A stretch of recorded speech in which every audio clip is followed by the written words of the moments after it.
Bienvenidos a una nueva edición de Sobre Ciencia. Ustedes saben, semanalmente aquí en la pantalla de TV Ciudad en esta quinta temporada. Y como venimos haciendo desde que iniciamos el ciclo 2025, vamos a dedicar por ahora como un cierre esta edición de hoy a presentar lo que va a ser la nueva gobernanza, el nuevo ecosistema, los nuevos actores de la política científica de nuestro país. Vamos a recibir en estudios al flamante presidente de la ANI, la Agencia Nacional de Investigación e Innovación, Álvaro Brunini, para conocer, cuáles son sus objetivos, sus metas, cómo va a funcionar la ANI en esto que se define como un nuevo ecosistema de ciencia e innovación en nuestro país. Pero además tenemos otros contenidos, por ejemplo, vamos a hablar sobre las palmeras en Uruguay, algo exhaustivo, les vamos a contar sobre todas las palmeras que en uno u otro punto de nuestro territorio pueden encontrarse. Además, vamos a hablar de la ciencia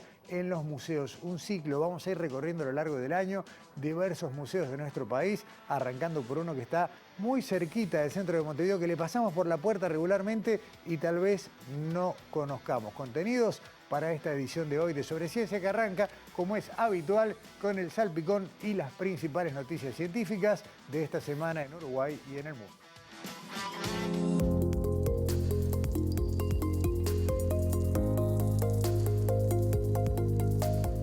Un nuevo asteroide llevará el nombre de una personalidad uruguaya. Se trata de un cuerpo celeste descubierto en 1993 por el astrónomo belga Eric Walter Els en el Observatorio de la Silla en Chile, que hasta ahora había sido identificado con el código 20067. La comunidad de docentes del Liceo número 1 de San Carlos, en el marco de la reinauguración del Observatorio Astronómico de la institución, solicitó que el asteroide, que mide unos 10 kilómetros de diámetro, reciba el nombre de Marta Nieves, en homenaje a una maestra, escritora y artista plástica nacida precisamente en la localidad de San Carlos. La docente Marta Nieves, también artista plástica, tuvo una destacada labor como maestra en escuelas primarias y secundarias, tanto urbanas como rurales, e hizo importantes contribuciones a la cultura y a las artes. Por ese mismo motivo, en 2010 ha recibido el premio Morosoli de Plata. Marta Nieves falleció en 2014. Según el físico Martín Montero, con este asteroide ya son 36 los que llevan el nombre de una persona de Uruguay, de los cuales la mitad son astrónomos.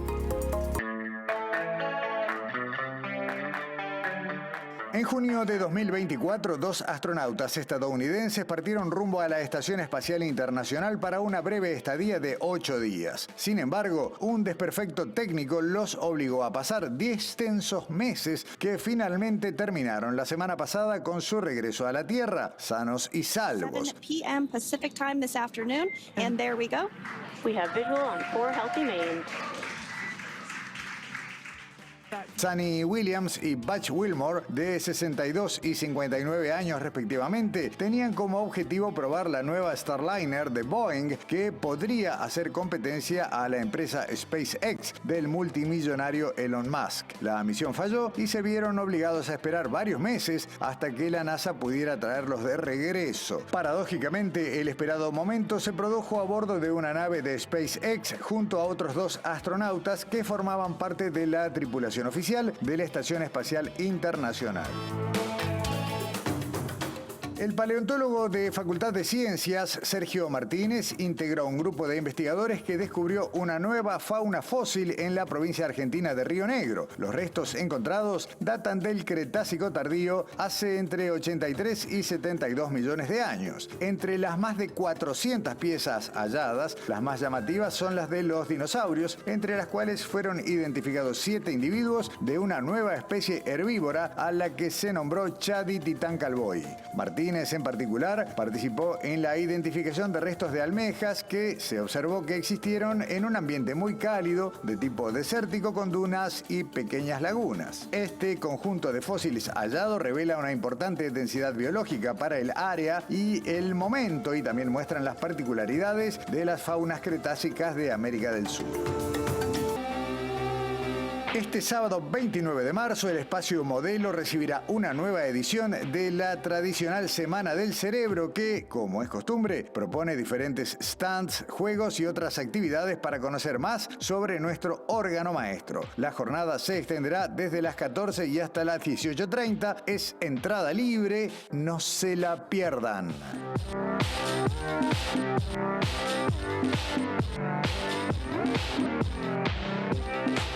Dentro de las novedades de Sobre Ciencia para este 2025, nos propusimos, meternos con algunas cosas que de alguna manera pueden ser un poco cotidianas, pero que sin embargo tienen muchísimo conocimiento y cosas para saber. Entonces, todo sobre. Y hoy arrancamos con... ¿Cómo andás, Daniela? Bienvenida. Buenas noches. Bueno, todo sobre, la verdad que tenemos que confesar que es un título muy ambicioso. ¿Un montón sobre? Un montón sobre, algo les vamos a contar sobre determinados temas. Y en este caso, bueno, para inaugurar este informe, lo que vamos a hablar es todo sobre las palmeras por varias razones. Un poco para conocer este particular ejemplar, que en Uruguay tiene determinadas características, pero también, por supuesto, para hablar de una amenaza que en este momento los afecta. Estamos hablando del picudo, ¿no? Exactamente. Que vamos a entrar... Después. En la mitad del informe vamos a hablar de él, vamos a darle protagonismo primero a las palmeras. Ahí está. Y bueno, para entrar en tema lo que vamos a decir es más o menos cuántas especies de palmeras hay en el mundo. Hay más de 2.500 especies de palmeras que se conocen en el mundo. En Uruguay obviamente no tenemos tantas, tenemos 6 especies autóctonas y más de una decena exóticas, que quiere decir que son de otros lugares, pero que de algún modo han llegado a Uruguay. Entonces, ¿qué podemos decir de las autóctonas? Que son las que obviamente... tienen en nuestro suelo el lugar, el hábitat. Claro, habitual. Evolucionaron acá, correcto. Exactamente. Y acá tenemos 6, ¿no? Esto es, digamos, las que tienen una población que se reconocen representativa, claro, como tal. Ahí está. Acá tenemos todos los nombres y algunas imágenes para que las personas medianamente las reconozcan. La butiá, por supuesto, es alguna de las más conocidas, pero como vemos hay varias especies. Sí. La odorata, que es la que está en los palmares de Rocha, que es la que en general tenemos más... y es la que le comemos el butiá, además. Exactamente, está bien, ¿no? Sí. En el imaginario. Sí. Después la butiá yatay, que más en la zona de Paysandú y en la ribera del río Uruguay. La butiá paraguayensis, que otras personas la llaman yatay poñí, ¿no? Que está en Ribera. Otra butiá, que también está en Ribera, que es un poquito más chica, que esa es más... En la enana, por ejemplo, la paraguayensis de poñí es enana, se llama la butiá enana, y la otra es incluso hasta un poquito más chiquita. Después tenemos la quinta, digamos, en este orden, que es la pindó, la que tiene hasta cuentos infantiles. Una pindó, exacto. Ahí está. Y después tenemos la caranday, que la ubicamos más en el litoral. No, Uruguay no es un país de gran diversidad, aun cuando tenemos 6 especies, no es un país de gran diversidad porque no estamos en zona tropical, que es donde habitualmente están las palmeras. De todo modo hay una cosa que me da... Siempre uno... ¿Te acuerdas que había un cuento que obviamente no es real, pero que hablaba de como un camino de palmeras, ¿no? Que empezaba en el río Uruguay y terminaba en la costa de Rocha. Sin embargo, veo que son 2 especies distintas. Exactamente. Sí. Hay zonas que están... O sea, por eso los expertos... en particular, para hablar de esto, hablamos con Camilo Pérez, que es biólogo y guardaparques e integrante del Jardín Botánico, que fue un poco el que nos ofreció todo este conocimiento para compartirlo.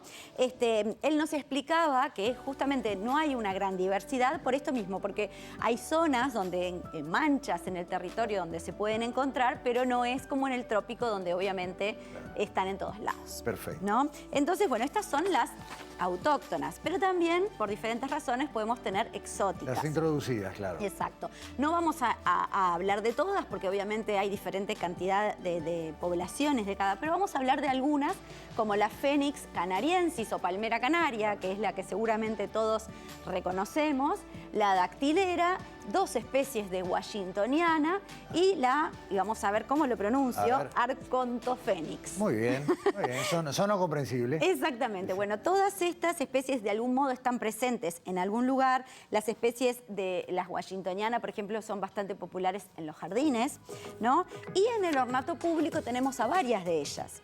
En particular, la palmera canaria y de las autóctonas, la pindó y la butiá. Perfecto. ¿Está?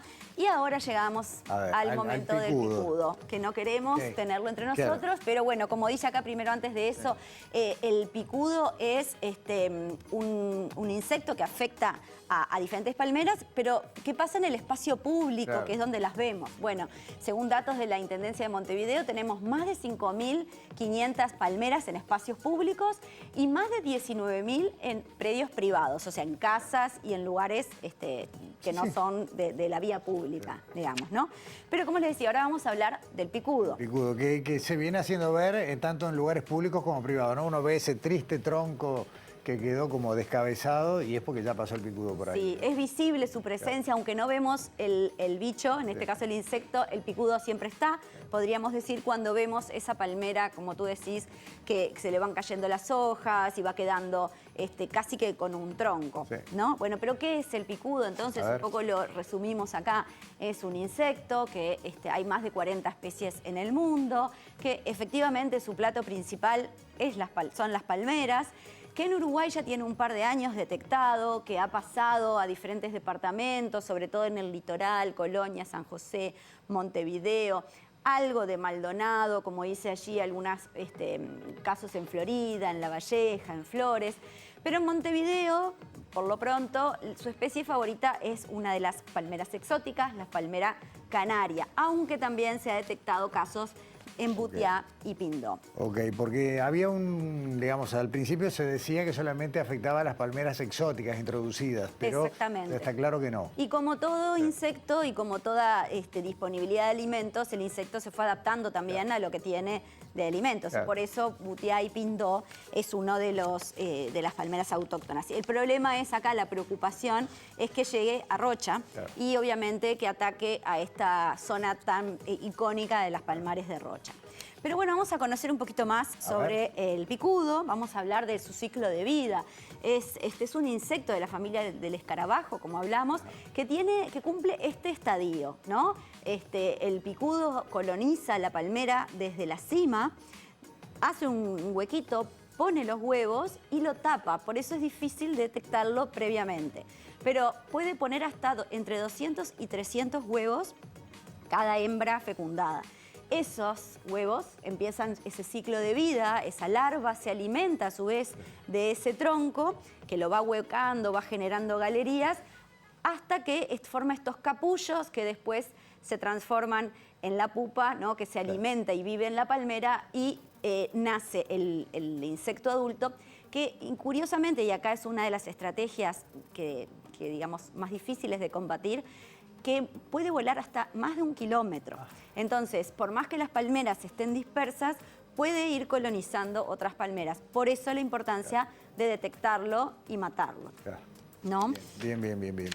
Y bueno, ¿qué pasa en Uruguay? Entonces, como decíamos, en Uruguay vimos un poco la zona donde se está afectando, ¿no? Y como les decía, como ven en el mapa, hay una zona roja que puede extenderse un poquito más amarilla, pero estamos cerca de Rocha, ¿no? Que Sí, va llegando, sí, va creciendo hacia el este. Sí. Exactamente. ¿Y qué pasa entonces?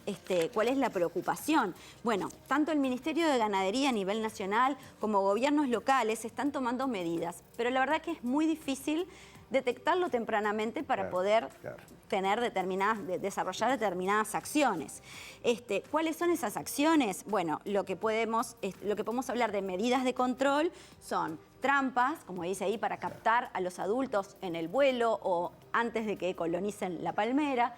Una vez que están en la palmera, tratamientos químicos para eliminar las larvas y eventualmente los adultos, dependiendo la etapa en que estén del ciclo. Y por supuesto el monitoreo constante para evitar que efectivamente colonicen y afecten.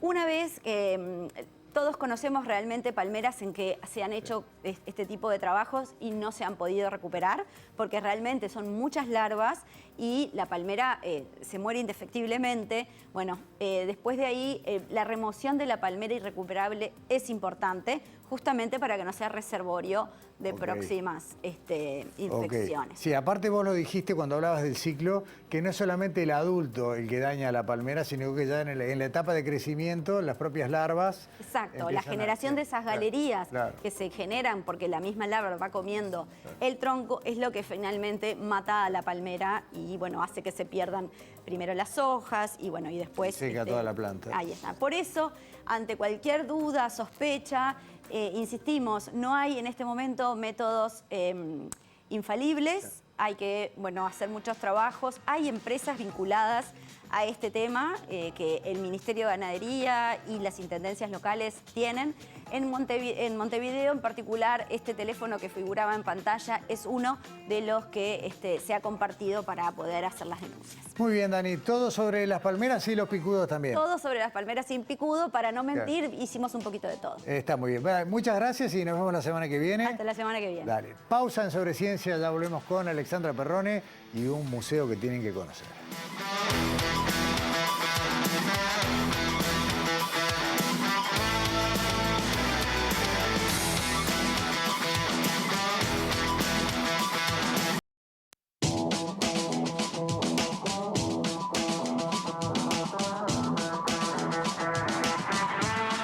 Presenta Casmu. Afiliate llamando al 1444 o en casmu.com.uy. Casmu, nos une la vida.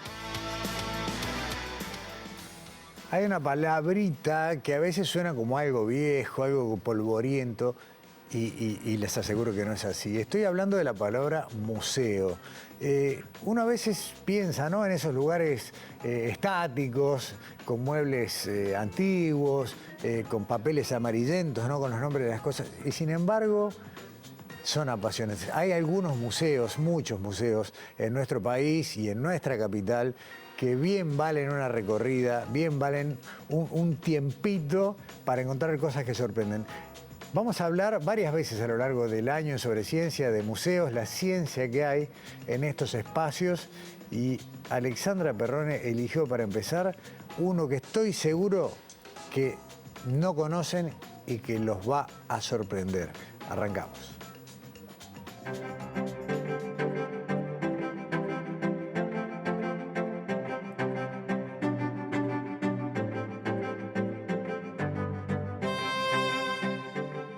Nos encontramos en el Museo de Historia Natural Carlos Alberto Torres de la Llosa. Este museo, que depende de la Administración Nacional de Educación Pública, se encuentra en el Polo Cultural Yaba, junto con el Observatorio Astronómico de Montevideo y la Biblioteca Central de Secundaria. En este informe de Sobre Ciencia les contamos las historias científicas que encontramos en sus piezas de fauna autóctona y fauna exótica.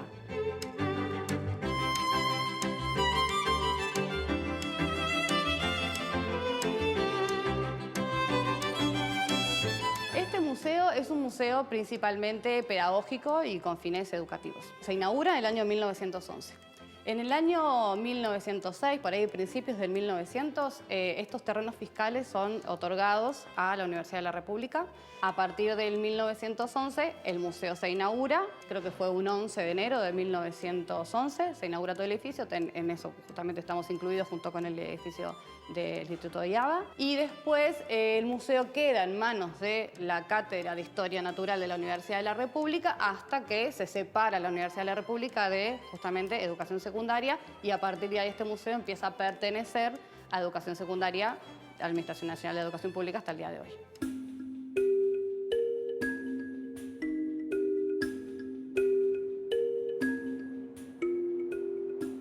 Carlos Torres de la Llosa fue un médico cirujano egresado de la Universidad de la República, de la Facultad de Medicina.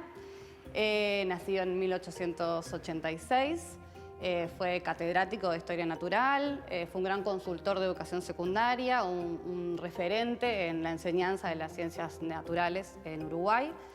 En el año 1920, él asume la dirección de esta institución y permanece en esta institución hasta el año 1956, años de su muerte.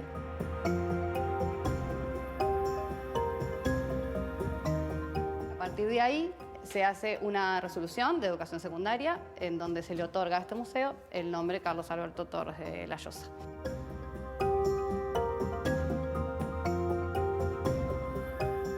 Este museo tiene la mayoría de su acervo en exhibición, alrededor de 1.100 piezas están exhibidas. Si bien hay alguna colección, la mayoría de las piezas se exhiben porque justamente su propósito es dar a conocer la biodiversidad del Uruguay con fauna nativa, la biodiversidad a nivel mundial porque tenemos un montón de acervo histórico y de especies exóticas. Y entonces su misión principal es esa a través de las visitas guiadas, por ejemplo, y de intervenciones que tienen que ver con el aspecto educativo. O sea, principalmente esa es la misión. Además de que, por supuesto, siempre velar por la biodiversidad, por el cuidado de los ecosistemas y dar a conocer ciertos especímenes que son prioritarios para la conservación.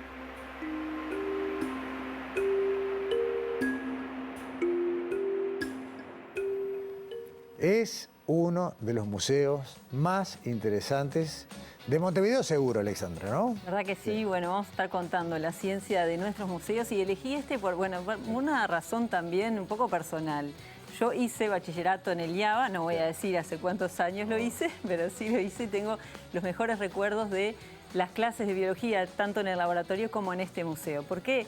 Porque se hizo una reforma ya por el 2009 y antes, solamente desde su fundación, solamente se ingresaba al museo por el edificio del liceo. Okay. ¿No?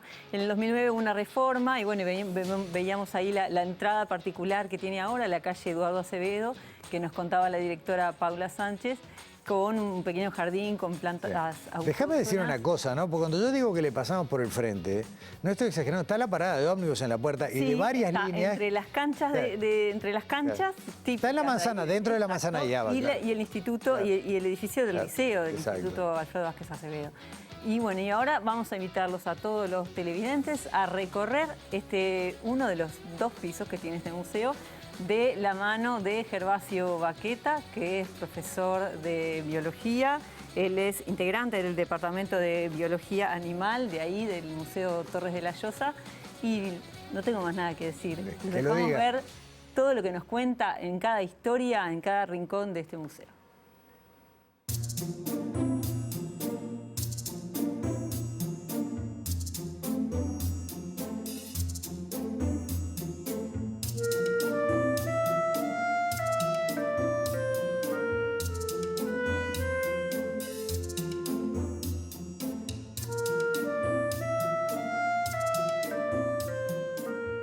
Bueno, bienvenidos al Museo de Historia Natural Torres de la Llosa. En este momento estamos en la sala de aves y mamíferos, ¿tá? Donde vamos a encontrar especies que se presentan en nuestro museo. Tenemos un caso acá de corredoras, que son el ñandú. Después tenemos citácidos. En esta vitrina vamos a encontrar paseriformes, donde se destaca el cardenal amarillo. Todos los que vamos a encontrar en esta vitrina son autóctonos y encontramos algunos códigos QR donde aparecen los cantos de algunos.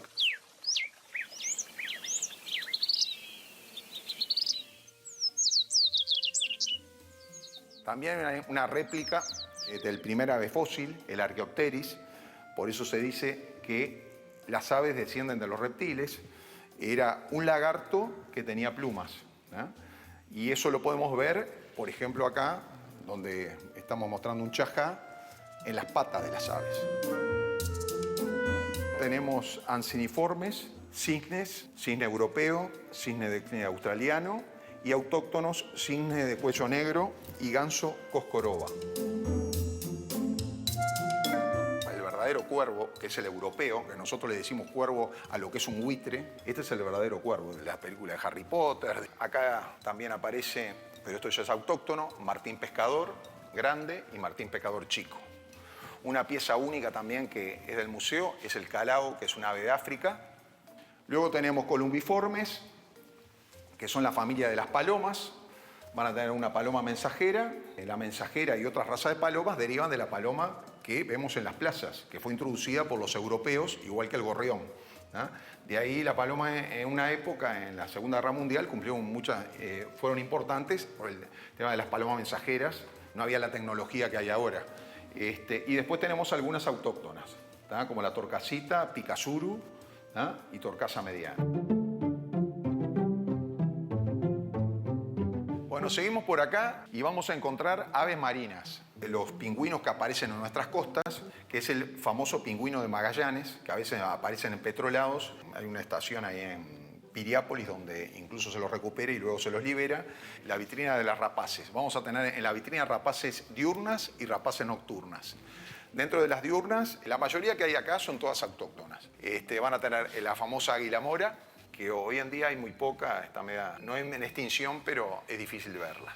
El famoso ñacurutú, una de las rapaces nocturnas más grandes que tenemos, o búho. Abajo tenemos el chimango. Después luego tenemos el gavilán mixto, que es muy común verlo hoy en día en la ciudad, cazando palomas. Se siente el chillido.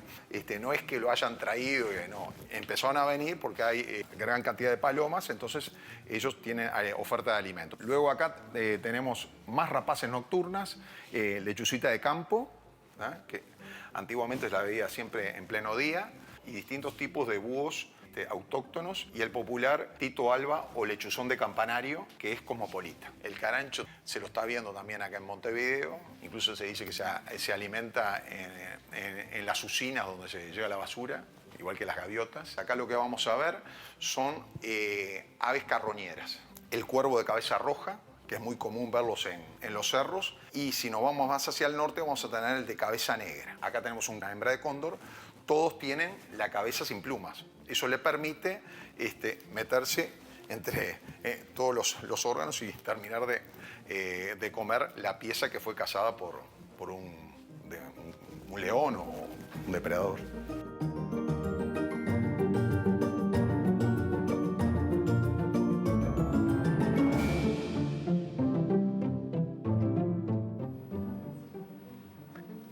Bueno, creo que por un lado las imágenes y lo que nos están narrando transmite bastante de lo lindo que es recorrer estos halls, estos pasillos entre las vitrinas, ¿no? Y sí, le preguntamos a Gervasio, que es el que hace las visitas guiadas, ya sea a los grupos escolares, liceales, al público en general, a los turistas que van al museo. ¿Qué es lo que más le preguntan? Y una cosa que nos decía era si los animales son de verdad, si son piezas que están embalsamadas y también están en frascos de alcohol o con formol al 10%, que obviamente ellos también se encargan de mantenerlos de una manera. Y también le preguntamos, y nos decía que la gente le pregunta si el tigre de Bengala es un tigre albino. No, el tigre de Bengala, lo que pasa que tiene más de 100 años y ha perdido el color. Entonces, bueno, vamos a ver varias piezas animales que tienen su foto al lado para que, bueno, que vean el color original. Digamos, lo que puede pasar en la realidad si uno los puede ver en la también veíamos ahí el ¿no? cardenal amarillo, que es una especie en extinción muy autóctona, que es el logo del Museo Carlos Alberto Torres de la Llosa, y justamente por esto de la conservación, de cuidar la conservación y estos objetivos que tiene el museo, que nos contaba Paula en la primera parte del informe. Y ahora, en la última parte del informe, nos cuenta Gervasio lo que hay en el segundo piso del museo. A ver.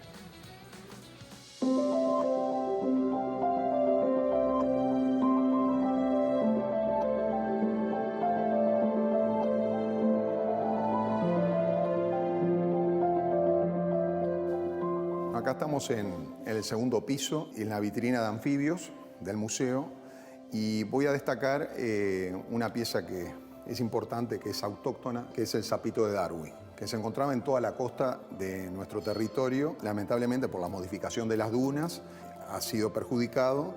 Lo llegamos a tener incluso en la costa, acá en Montevideo. Hoy se lo encuentra en Rocha, ¿no? Se encuentra acá en Alcohol, ¿no? Y acá hay una foto en distintas posiciones donde lo pueden ver de arriba. Él se coloca de esa manera por el tema de cuando hay un peligro, ¿no? Es una forma de defenderse en la naturaleza de los depredadores. Tiene ese origen el nombre porque fue Charles Darwin, cuando pasó por acá, que fue el que lo descubrió.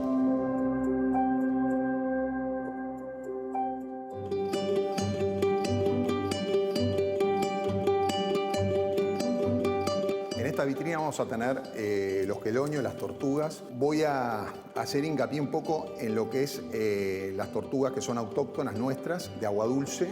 Tenemos la campanita, hidromedusa tectífera, o cuello de víbora que le dicen, y de canaleta. Y el famoso morrocoyo, que muchas veces por falta de información se lo considera que es una tortuga venenosa. En realidad, ninguna tortuga es venenosa. son tortugas de agua dulce.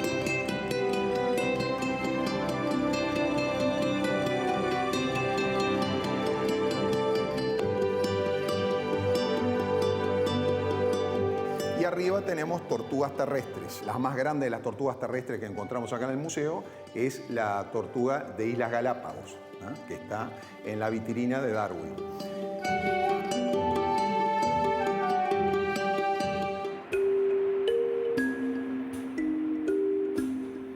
Bueno, acá nos encontramos en la sala de invertebrados, donde van a tener en estas vitrinas los equinodermos, donde van a ver estrellas de mar de distinto tipo, escudos de mar, erizos de mar.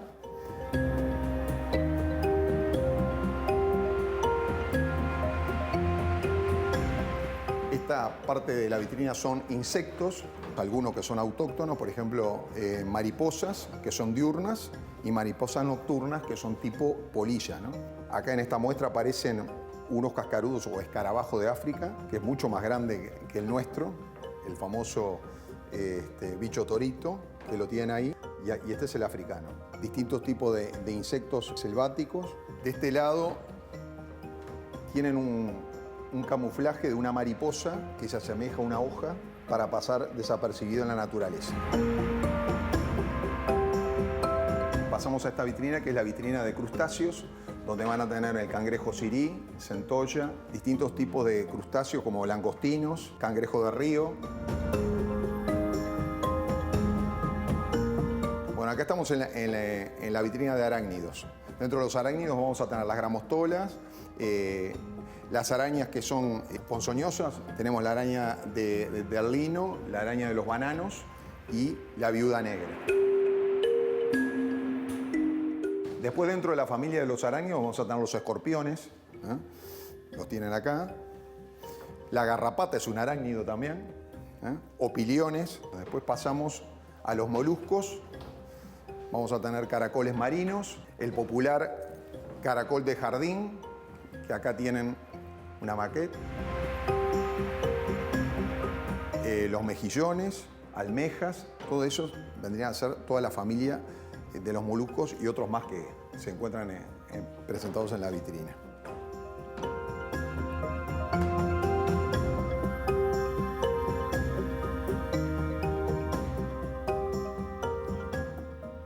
Alexandra, en calle Eduardo Acevedo, en lo que es la manzana del Liaba, entre Guayabos y José Enrique Rodó, sí, frente a la parada de ómnibus, está la puerta de acceso a un museo que es de entrada libre y que se puede acceder sin necesidad de hacer reserva. Y yo quería recordar también que si bien no hacen investigación específica en el museo, sí están en contacto con investigadores de varias disciplinas que hacen charlas ahí todos los meses. Tiene un anfiteatro muy particular también, pero que es muy un lindo lugar para también charlas. Trabajan en contacto con la gente de Cultura Científica del Ministerio de Educación y Cultura, con varias instituciones científicas, están todo el tiempo vinculados y todo el tiempo haciendo diversas actividades de divulgación científica. Museo de Historia Natural, Torres de la Llosa. Primera recomendación, la ciencia en el museo. Gracias, Alexandra. Hasta la semana que viene. Nos vemos la semana que viene. Pausa en Sobre Ciencia. A la vuelta aquí en estudios, el presidente de la ANI, Álvaro Brunini.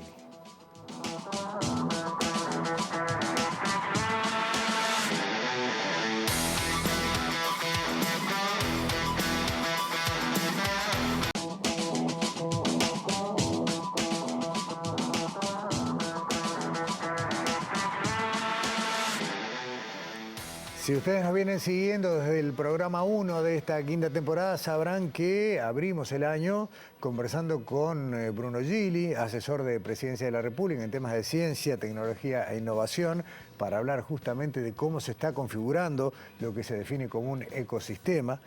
La segunda jornada de Sobre Ciencia contó con la presencia de David González, director del PDCIVA, director desde hace pocas semanas de la ANI también y coordinador de algunos de los grupos de trabajo en este tema. Y para hoy tenemos lo que sería el cierre de esta primera parte de presentación del ecosistema, puedo usar esta expresión, y tenemos el gusto de hacer lo que sería la primera entrevista en este rol con el presidente de ANI, Álvaro Brunini, presidente del directorio de ANI, acompañado por Sara Goldberg y David González, a quien ya mencionamos, y junto con Mariana Ferreira, directora ejecutiva Ejecutiva, y Martín Mercado, vicedirector ejecutivo. Bienvenido, Álvaro. Gracias por acompañarnos. No, muchas gracias por la invitación. La verdad que es un honor estar haciendo aquí mi primera entrevista como presidente de ANI. Los agradecidos somos nosotros, bueno, y también poder llevar un poco digamos, estos preparativos, esta toma de posesión, es lo que es tal vez la principal, o sin duda una de las principales herramientas de funcionamiento de todo el sistema científico de Uruguay.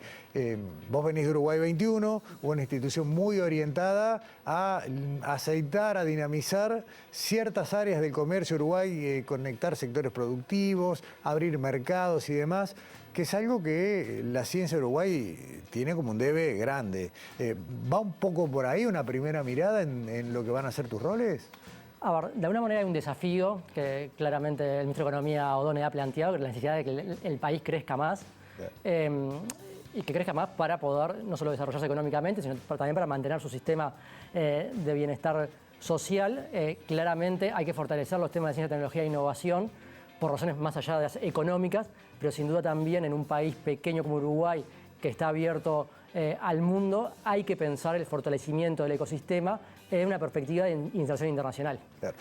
Mejorar, digamos, es un término muy de ustedes los economistas, pero que todos hemos escuchado, la trampa del ingreso medio, que es en lo que está la situación que puede definir a Uruguay hoy, requiere de mover ciertas perillas y con dinamismo. Y sin duda aplicar conocimiento es tal vez la más indicada.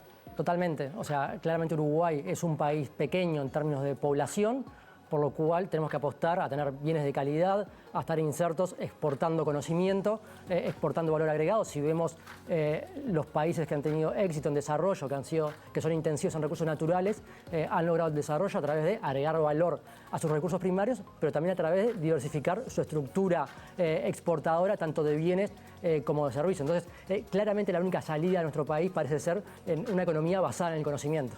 Ahí está. Sin embargo, no es algo que tengamos muy incorporado. ¿Cómo empieza a gestarse la posibilidad de cambiar el chip?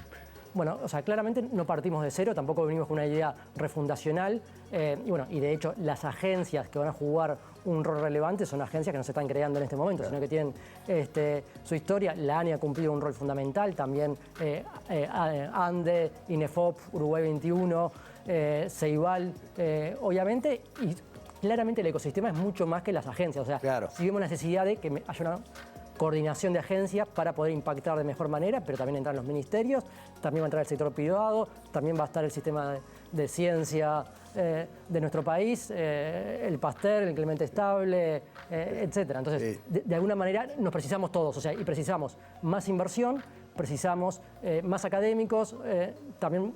A mí me parece cuando se discute entre ciencia básica, ciencia aplicada, porque claramente en Uruguay precisamos más de ciencia básica y más de ciencia aplicada. Claro. O sea, es claro que hay una restricción de recursos, pero hoy, o sea, partimos realmente de un punto bajo. Está claro que, ANI es uno de los principales financiadores del sistema científico. De todos modos, por más que refuercen su presupuesto, y después te voy a preguntar sobre eso, nunca va a poder sola. Y uno de los roles que trató de cumplir y creo que quedó siempre a medio concretar es justamente ese. Abrieron llamados más de una vez para complementar inversión pública con privada, fondos sectoriales y demás, herramientas válidas, pero que no han terminado de entusiasmar a la contraparte, al sector privado. ¿Cuál es el plan ahí? A ver, nosotros asumimos hace muy pocos días, obviamente estamos poniendo la casa en orden. También destaco que tuvimos una muy buena transición con la anterior administración, que nos proveyó de información básica necesaria. Y nosotros, nuestra idea es, durante abril y mayo, vamos a estar haciendo el proceso de planificación para los próximos 5 años, de forma de, en junio, estar haciendo nuestro pedido presupuestal. Y obviamente esta planificación no la va a hacer ANI de forma aislada, sino con el resto de las agencias, obviamente con el programa que se está montando en Presidencia y también en diálogo con los diferentes actores. O sea, tenemos pendientes reuniones con CONICIT, InvestigaUY, etc. Está bien, pero más allá del número, ¿no? De que cuando se genere la propuesta presupuestal va a haber una cifra entre lo deseable y lo que se puede conseguir. Pero eso siempre se va a tener que reforzar, y mientras más mejor, con seducir al sector privado para que se sume a la aventura de invertir en generación de conocimiento. Y ahí usé la palabra seducir, no ingenuamente. Somos bastante duros para eso. Sí, mira, de hecho hoy en la mañana estuvimos un evento en el campus de Uruguay Innovation Hub, donde, que se llama Conexionar, el evento, donde un poco lo que se buscaba era conectar diversos beneficiarios de programas que han pasado por ANI. En concreto, esto era conectar investigadores con sus proyectos de investigación con empresas interesadas en esos proyectos, ya sea en invertir en esos proyectos o adquirir conocimiento de esos proyectos. Entonces, creemos que tenemos que lograr hacer muchas más actividades de vinculación entre el sector académico y el sector productivo. También sabemos que los países que han tenido éxito en desarrollo en base a la ciencia, tecnología e innovación, también el sector privado ha cumplido un rol importante. Entonces, obviamente la ANI es una agencia clave, el sector público es clave, pero precisamos al sector privado en esto de diferentes formas. Vamos a trabajar con temas de incentivos fiscales que estamos revisando, creemos que podemos impactar de mejor manera, también con los fondos que tenemos actualmente, y también creo que tenemos que hacer más actividades de conexión entre el sector académico y el sector privado, el sector productivo, y también todo el tema de transferencia tecnológica va a ser un tema relevante en este periodo. Bueno, de hecho, cuando nos visitó Bruno Gili, habló de que seguramente está incorporado hasta incluso en la nomenclatura de la futura institucionalidad, la idea esa, ¿no?, de transferencia de conocimiento. Y uno siempre piensa, y yo mismo lo acabo de hacer, en reclamarle al privado que se involucre más. Ahora, ¿cómo estamos de cultura en el sector científico también para sentarse en la mesa con el privado? Bueno, creo que de las dos formas, por eso decía que las actividades como la de hoy de mañana me parece que son muy productivas, porque estos cambios culturales no son rápidos, llevan tiempo, y creo que hay que entender a cada una de las partes. Creo que venimos de experiencias muy exitosas, por ejemplo, en el Pasteur. Ahí creo que Batiani ha cumplido un rol clave, donde estamos viendo hoy científicos que a su vez están poniendo startups. Hoy tenemos una masa crítica de startup biotecnológica que hace 10 años no teníamos. Tenemos fondos de inversión interactuando con esas startups tecnológicas, aceleradoras, incubadoras, apoyando esas startups. Entonces, creo que hay esperanza. Está bien. Hay un rol acá, una frase que suena muy lindo, que es la inserción global, ¿no? Y en definitiva, nosotros, por un lado, generamos conocimiento para nuestras necesidades, y habría que obviamente acelerarlo, pero también tener el radar para ver las necesidades del resto, meternos en cadenas productivas. ¿Cómo sería esa interacción? ¿Cómo puede ser un mecanismo o más de uno como para que Uruguay realmente exporte conocimiento o se inserte en esa circulación global de conocimiento? Bien, por eso justamente creemos que tenemos que aprovechar las sinergias entre las agencias y con los ministerios, que no es que no existieran coordinaciones, pero creemos que se pueden potenciar. Claramente tenemos que recibir información de Uruguay 21, de Cancillería, sobre cuáles son las tendencias en el exterior, sobre qué es lo que se está demandando en el exterior. Nosotros también en temas innovadores, o sea, uno de los temas que hay cuando se identifica una actividad innovadora es que después, cuando querés ver inversiones en esos temas, no está la regulación, no está la normativa, no están los procedimientos claros, no solo en el sector privado, sino en el sector público. Entonces, creo que la ventaja de ver los temas de forma transversales a las agencias y los ministerios es poder avanzar más rápidamente en la resolución de los obstáculos para las inversiones, para la innovación. ¿Puede pensarse en una especie de ventanilla única para agilizar trámites? Estaba recordando una experiencia exitosa, afortunadamente, que fue la puesta en mercados internacionales de una cepa de levadura autóctona para producción de vinos. Y recuerdo charlas informales sobre lo difícil y trabajoso que había sido ir superando nuestras propias barreras burocráticas y demás, y va un poco en línea de lo que estabas diciendo. ¿Cómo generamos ahí también, cómo aceitamos esos mecanismos? Bien, por un lado Uruguay 21 tiene una ventanilla única de inversiones que se va a potenciar. Claramente este es un tema que le interesa al Ministerio de Economía, y creo que la ventaja ahora es, tenemos un programa de presidencia, entonces bueno, creo que ellos son quienes pueden alinear a las agencias y a los ministerios en lograr avanzar de forma transversal a estos temas, porque involucrará no solamente los ministerios y agencias vinculados a temas productivos o científicos tecnológicos, sino también otros ministerios, como puede ser Salud Pública, como puede ser Ministerio de Ambiente. Sí, y ganadería, que no los hemos nombrado, pero bueno, dentro del ecosistema están el INAC, el Instituto Nacional de Carnes, y el INIA, Instituto Nacional de Investigación Agropecuaria, otro de los grandes inversores en generación de conocimiento. Tal vez es el que más gimnasia tiene en esto de invertir en conocimiento y ponerlo en mercados. Sí, y de hecho bueno, venimos trabajando muy bien tanto con INAC, INIA, Ministerio de Ganadería, en algunos desafíos de innovación para el sector agropecuario que en los próximos meses estaremos anunciando, porque también tenemos que pensar no solamente en la creación de nuevos sectores, el desarrollo de sectores nuevos como puede ser el aeroespacial, que es un sector que se está trabajando, sino también en los sectores tradicionales como la ganadería, que también precisan de mayor innovación. Claro. A ver, uno puede decir, bueno, un producto centenario en este país como la carne, ¿no? En definitiva nacimos casi como un país productor de carne y de ganado, sin embargo hoy el mundo no solo compra carne, compra valores no tangibles, ¿no? Sostenibilidad, impacto ambiental, balance de carbono, un lindo trabajo. Totalmente. Y no nos olvidemos de los servicios y la importancia también de insertarnos en temas de servicios. Claro. Estamos ya en un punto cultural, digamos, de todos los actores que hemos ido mencionando en esta charla, como para dar el salto. Creo que sí, creo que un poco la idea es en mayo, no sé si tengo autorización, pero te lo comento, estaremos haciendo un evento donde vamos a estar presentando algunos lineamientos del ecosistema y dando, bueno, presentando las caras que van a estar trabajando en este tema. Creo que tenemos muchos diagnósticos, en las últimas décadas hemos acumulado diagnósticos, habrá que hacer puntualmente alguno más, pero creo que es momento de toma de decisiones y bueno, de poder pasar a la acción. Creo que nos falta algunos días para terminar de ordenarnos y bueno, esto va a empezar sin duda a rodar. Bueno, no tengo idea cuál es la fecha, pero el 23 de mayo es el Día del Investigador y la investigadora en Uruguay. Sería una gran fecha para todos esos anuncios. Álvaro, Ani, digamos, en su máxima cercanía con cada investigadora e investigadora, tiene sus fondos, sus llamados anuales o bianuales para determinados fondos que potencian áreas de investigación básica, aplicada, sectoriales y demás. Y bueno, y siempre ha sido una recurrencia contemplar, por un lado, que cada fondo que se asigna tiene un límite bastante escaso en cuanto a la cantidad de dinero y, por otro lado, tampoco son muchos los proyectos que se pueden financiar.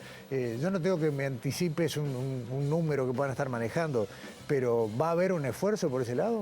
Va a haber un esfuerzo, creo que es parte de lo que tenemos que discutir en abril y mayo, de pensar los instrumentos, de entender si estamos efectivamente impactando, si quizás en algunos nos estamos quedando cortos en potencia, puede ser no solamente en cuanto a los montos, sino en cuanto a los plazos.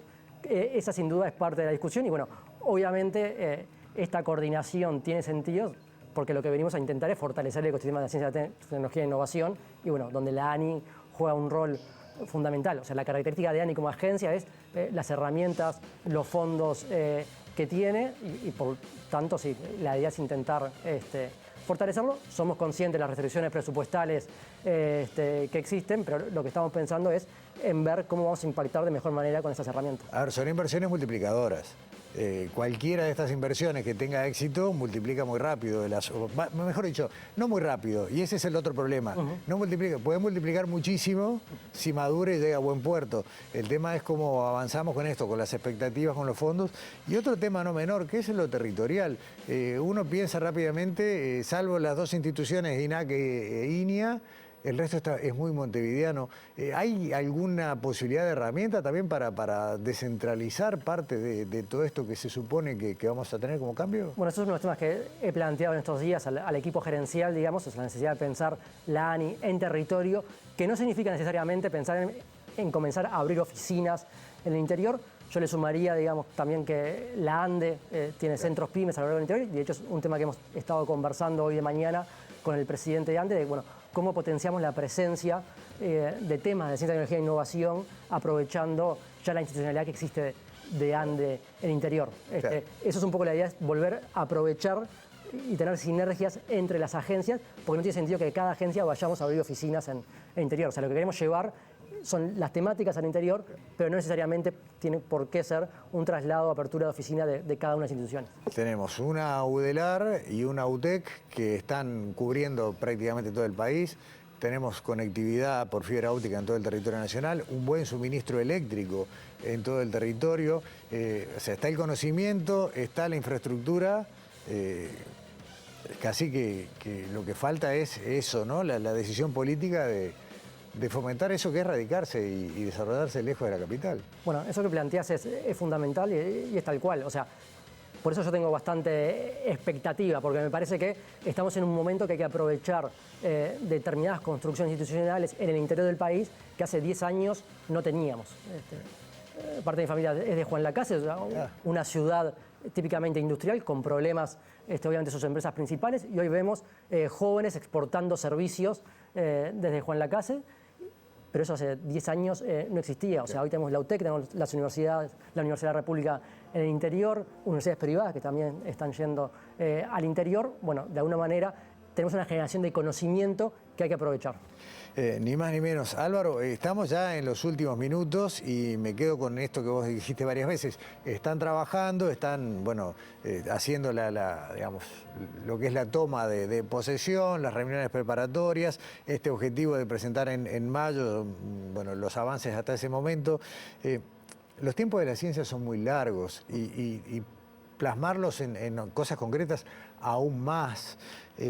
¿Con qué horizonte están trabajando ustedes? Porque generalmente una gestión política, por la propia Constitución, piensa en 5 años, pero ¿en cuántos años están pensando? Bueno, creo que acá lo relevante es que tenemos el respaldo de los jerarcas políticos, del Poder Ejecutivo, y claramente hay temas que podremos impactar en el corto plazo, pero hay temas que son necesarios y hay que hacerlos, y hay que invertir recursos públicos, aparte de privados, que van a tener un impacto de más largo plazo, por lo cual esto realmente se tiene que transformar en una política de Estado porque va a superar un periodo de gobierno, como decís tú. Hay temas que van a impactar en el corto plazo, pero hay temas que no. Y tenemos que ser conscientes porque si cada 5 años estamos armando y desarmando, se pierde efectividad. Por eso coincidieron todos ustedes, mientras estuvieron sentados ahí, en decir que no están arrancando de cero. Y eso es ya un cambio cultural. Álvaro, muchas gracias por venir a Sobre Ciencia. Bien. Sí. ¿Me dejás pasar un Por supuesto. Bueno, tenemos ahora abierta la convocatoria de María Viñas y Clemente Estable. Ah, bien. Así que, bueno, invitamos Son a los fondos para contarle a la gente, claro. Los investigadores saben, las y los investigadores saben perfectamente qué quiere decir, ¿no? Un fondo María Viñas, un fondo Clemente Estable, son los fondos tal vez más importantes de ANI para la investigación básica y para la investigación aplicada. Se presentan generalmente cientos de postulaciones, bueno, y de ahí se eligen, y era un poco lo que te decía. ¿Por ahora tienen los mismos fondos que antes o está la posibilidad que cuando estén llegando a cierre se encuentren con la posibilidad de financiarlos mejor?